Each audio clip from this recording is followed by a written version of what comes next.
Okay, so 5.4 is going to be over polynomial and rational inequalities.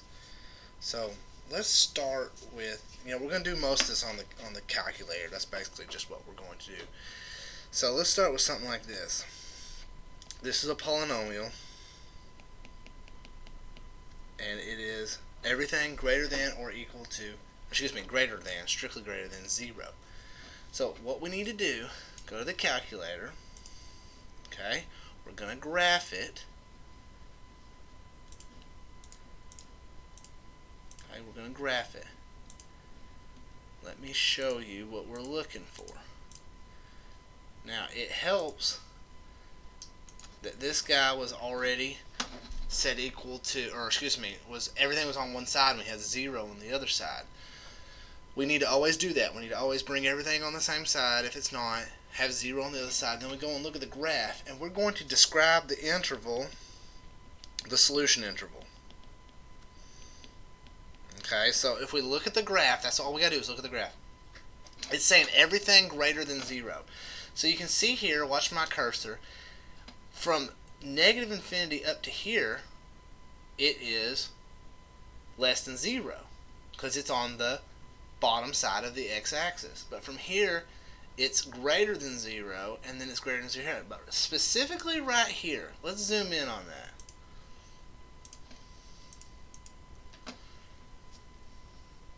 It's exactly touching there at 1. If I hit trace and put in 1, you see that it equals 0. Okay, go back out to the standard window. Over here, it looks like it's at negative 3. If I hit trace, I'm at negative 3, and it's 0. So that tells me that from negative 3 over to 1, it's greater than 0.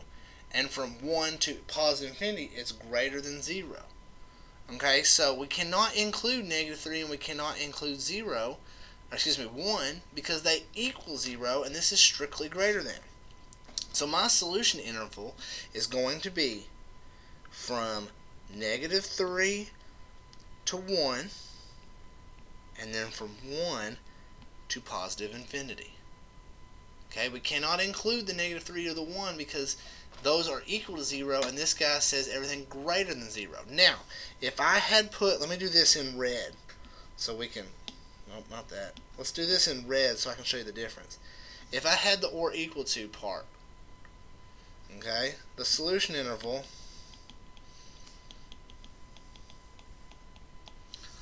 is going to be everywhere where it's greater than or equal to 0. So it equals 0 at negative 3. So we'd have a parenthesis. And everywhere from then on out is going to be greater than or equal to 0. At exactly 1, it's equal to 0. So it's going to go all the way to positive infinity.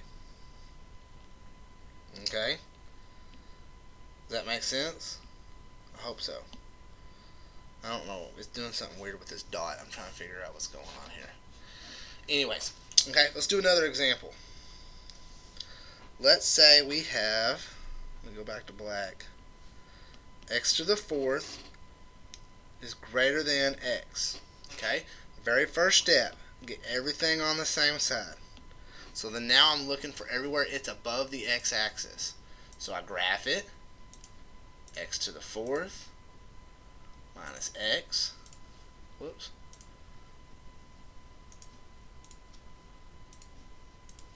graph it, everywhere that thing is above the x-axis. Right here is doing something a little funky. Let's zoom in.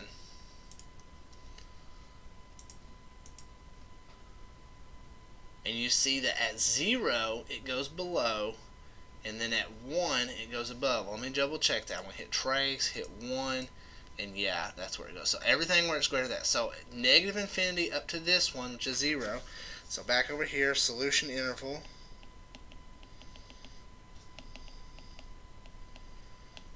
Negative infinity up to 0. We put a parenthesis because we don't want to include 0. And then it comes back above the x-axis over here at 1 and goes to positive infinity.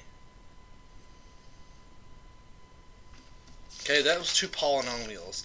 Let's look at a rational function.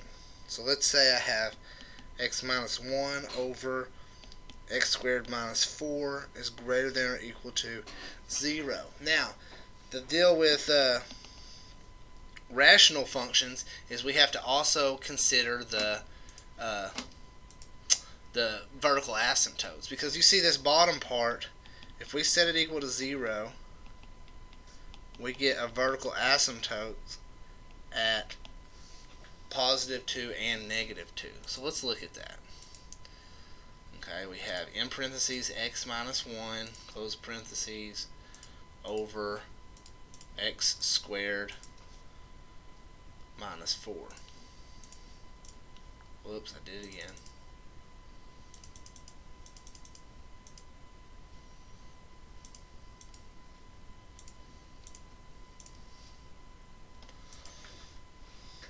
Okay, so see, so we have a vertical asymptote here at positive 2 and negative 2, and it crosses here at 0, so it goes from positive down to negative at 0. Okay, now we want to see everywhere where it's greater than or equal to 0. Let's start from this direction. Nothing, nothing, nothing, nothing. Okay, then at negative 2, it jumps up here. Now, whenever we include that, it's going to go from negative 2 to 0. We can include 0 with a bracket, but we cannot include negative 2 because it's a vertical asymptote. We never can equal negative 2.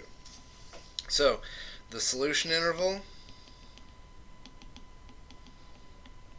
is from negative 2 to 0. I can include 0 because of the or equal to part right here. Then it goes negative.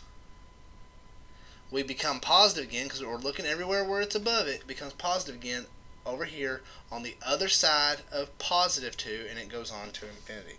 So this is from 2 to infinity.